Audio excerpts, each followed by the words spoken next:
President Obama fulfilling his pledge to leave Iraq as he announced plans to remove all U.S. troops by the end of the year. Joining us now is Republican Congresswoman Nan Hayworth. Congresswoman, mission accomplished?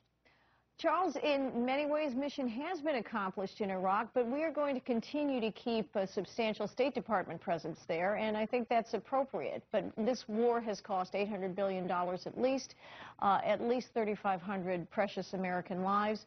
Most Americans, I think, are ready to see us wind down that military presence as fast as possible. Well, and it's interesting. So the next thing would be, what about Afghanistan? That's the logical next question. It is the logical next question, and so much is going to depend on what we can do with our intelligence. I think the president made a very wise move to appoint David Petraeus as head of the CIA, because the only way we're going to successfully extract ourselves from Afghanistan and not expose ourselves to further risk, especially vis-a-vis Pakistan, is to have effective deployment of the information that we can gather. To your point, these wars are very, very old, and right now it feels like the American public, although it's fantastic that the troops are coming home, is so much more concerned about how do we get out of this economic malaise we're in. We had another version of the jobs bill fail last night. Where's the problem right now? How come they can't get this together in Washington? We can't get it together in Washington because the president is at odds with the American economy, and that's the fundamental challenge that we have. Well, look at the number one block, the number one impediment to hiring in the country is the Affordable Care Act. If you ask small businesses, and I've asked it throughout our district in the Hudson Valley, they aren't hiring because they are uncertain about what's coming, but they know it's not good. And they do know that they're going to be penalized for hiring as the Affordable Care Act takes hold in the employer mandate starting in 2013.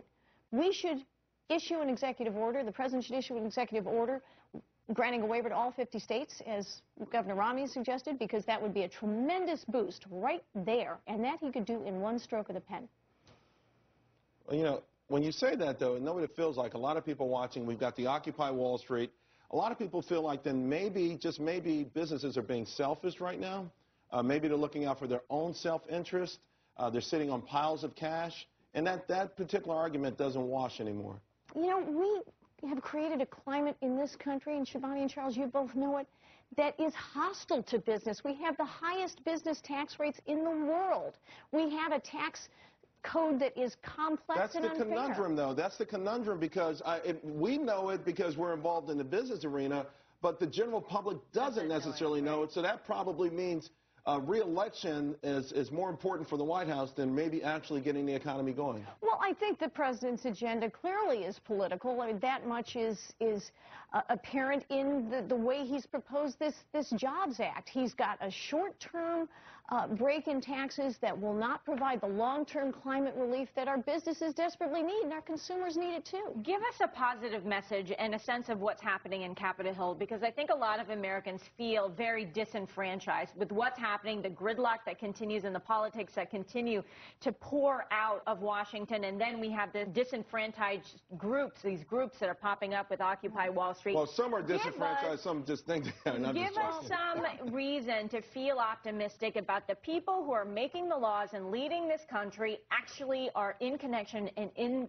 tune with the way that the rest of America feels. Well, I can certainly speak as a member of the House majority that was elected in 2010. Massive wave, and we are out there listening to our constituents. We have 3 representatives on the super committee. Jeb Hensarling is the co-chair of the super committee. Dave Camp, Fred Upton. These are men I can personally vouch for their dedication to making sure that every American citizen has the opportunity that he or she deserves. 14 million Americans desperately need that opportunity, and we can do it. And we have a very positive attitude about that. Is there a sense of urgency in Washington today? Because it seems that our nation is at a critical precipice, that right now, what is happening right now will change what happens forever, more so than any time before. Absolutely. Is that sense of urgency behind you? That sense of urgency is very much behind us in Washington. We've got a $15 trillion national debt, roughly. We have a young generation coming up that is supporting an enormous baby boom generation in terms of crucial social programs that they are going to rely on. It is time to get that 40 cents on the dollar borrowing and spending habit under control. So I want you to handicap. You brought up the super committee and you said it's time. Will they get something done, or are we just really looking at the nuclear option? Meaning the sequesters that are coming if they don't accomplish that $1.2 trillion. Will they get it done? I am confident that they are doing everything they can to get it done. I know Financial Services, on which I sit, has submitted several pages of opportunities. What I'd like to see is I'd like to see the CBO dynamically score these things, because I think that would make the task a lot easier, and that would really activate a growth agenda, which is what we need. Something done, that would be fantastic news. I think that would turn a lot of things around that Shibani was just talking about. Representative Nan Hayworth, thank you very much. Appreciate your time. Thank you both. Quick check of the markets right now, because this is